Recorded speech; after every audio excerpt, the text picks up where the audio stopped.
ஓம் முருகா சரணம். என் உறவுகள் எல்லாருக்கும் வணக்கம். மகாலய அமாவாசை. இந்த 4 விஷயத்தை செய்யுங்கள். முன்னோர்கள் ஆசி நிச்சயம். தர்ப்பணம் செய்யும் எளிய முறை. நேரம், படையல், முன்னோர் தீபம் ஏற்றும் நேரம். அமாவாசை அன்னைக்கு காலையில் எழுந்து எள்ளு தண்ணீர் இறைத்து வழிபாடு செய்யணும். முதல் விஷயம். 2வது அன்னதானம் பண்ணணும். 3வது படையலிட்டு வழிபாடு பண்ணணும். 4வது மாலையில் தீபம் ஏற்றணும். வழிபாடு செய்யும்போது உண்மையான பக்தியோடு செய்யணும். மாதந்தோறும் அமாவாசை வருகிறது. ஏன் மகாலய அமாவாசை தினம் முக்கிய தினமாக பெறுகிறது. மகாலய பட்சை என்பது 15 நாட்கள் கடைசி பட்சை அமாவாசை தினம். 15 நாளும் தர்ப்பணம் கொடுக்கலாம். ஆனால் கடைசி நாள் கொடுப்பது மிக நல்லது. ஏன் என்றால் பித்ருக்கள் மீண்டும் பித்ருலோகம் திரும்பும் நாள்.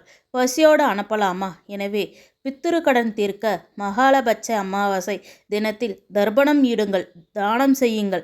வருகின்ற புரட்டாசி மாதம் 15ஆம் தேதி அக்டோபர் 1ஆம் தேதி செவ்வாய்க்கிழமை இரவு 10:35 மணி முதல் மறுநாள் அக்டோபர் 2ஆம் தேதி அதிகாலை 12:34 அமாவாசை திதி. எனவே அக்டோபர் 2ஆம் தேதி புதன்கிழமை காலை 9:15 மணி முதல் 10:15 வரை திதி கொடுப்பது நல்லது. அதன்பின் ராகு, குளிகை, யமகண்ட நேரம் தவிர்த்து திதி தர்ப்பணம் செய்வது நல்லது. குடும்பத்துக்கு மிகவும் மகிழ்ச்சியாக இருக்கும். முன்னோர்கள் சாபம் நீங்கும். முன்னோர்கள் ஆசியும் நம்மளுக்கு வெற்றிகரமாக கிடைக்கும். மகாலய அமாவாசை சகல தோஷங்களும் தீர்க்கும்.